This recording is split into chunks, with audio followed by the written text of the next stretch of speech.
Hi, welcome to the very important dudes and dudettes in film history show on the Substream.com, the James L. Brooks edition.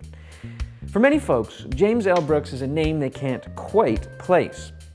And that may be because Mel Brooks steals all of the Brooks-related comedy director fame, and it may be because despite James L. Brooks having his name on every single episode of The Simpsons ever, he's never been a guy that's sought the spotlight. It doesn't matter though, because James L. Brooks is pretty much one of the bosses of comic TV, and he's got an extremely impressive resume full of really important movies as well, one that he's going to be adding to this week with the release of How Do You Know?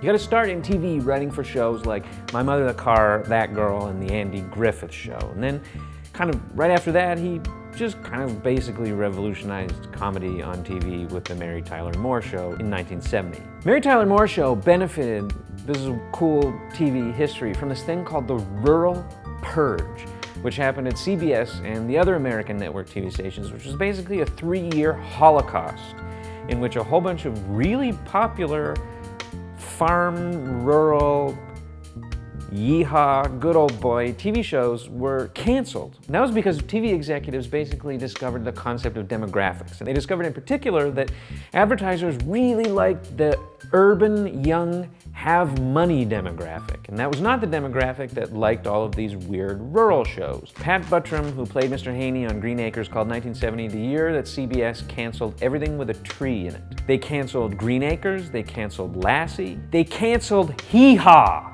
And the James L. Brooks created Mary Tyler Moore Show, appealing as it did to those urban people that had money and were young and cool and hip, and having as it did a strong female lead for one of the first times in TV history, it immediately became successful and popular, and then went on to become one of the most important and successful, most celebrated TV shows in history. Good job, James L. Brooks and Mary Tyler Moore.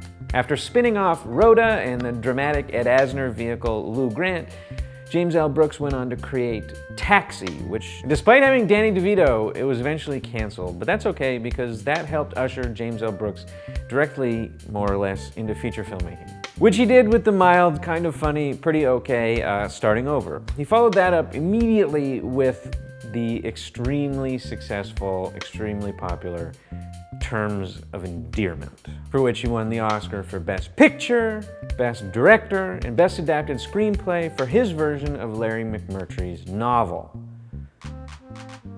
Are you starting to get the sense that this guy might know what he's doing? His next project was the Nearly Perfect Broadcast News, which is created under the banner of his new production company, Gracie Films. Gracie Films eventually, after L. Brooks hired cartoonist Matt Groening to do a series of shorts for the Tracy Ullman Show, would produce Groening's spin-off from that, which was the kind of successful, I guess, relatively long-lived show, The Simpsons. Interestingly, apart from just kind of making and creating some of the most important TV shows of all time and directing movies that kind of automatically just win Oscars every time he bothers to turn on a camera, he spent a lot of his career mentoring interesting young filmmakers under the Gracie Films banner. The executive produced Cameron Crowe's first film, which was Say Anything, which ended up being really good. And then later on, 10 years after that, he met with Wes Anderson and the Wilson brothers in Texas and helped them make their first film, which was Bottle Rocket, after watching the short version of that. In 1997, he helped two veterans, Jack Nicholson and Helen Hunt, get another couple of Oscars for their shelf. And then he made Spanglish, which was massively underrated and has one of the best sandwich cutting scenes of all time in it. And like literally everything else James L. Brooks has ever done is smart and funny and charming and intelligent and relatively sophisticated for something that stars comic actors being funny. How do you know? Well, how do you know be all that as well? I mean, the guy's got one of the all-time track records. He doesn't mess up very often, I'll do anything aside, and he doesn't just crank stuff out for the sake of working. You couldn't pick this guy out of a lineup, and that's to a large part because he doesn't seek out the spotlight.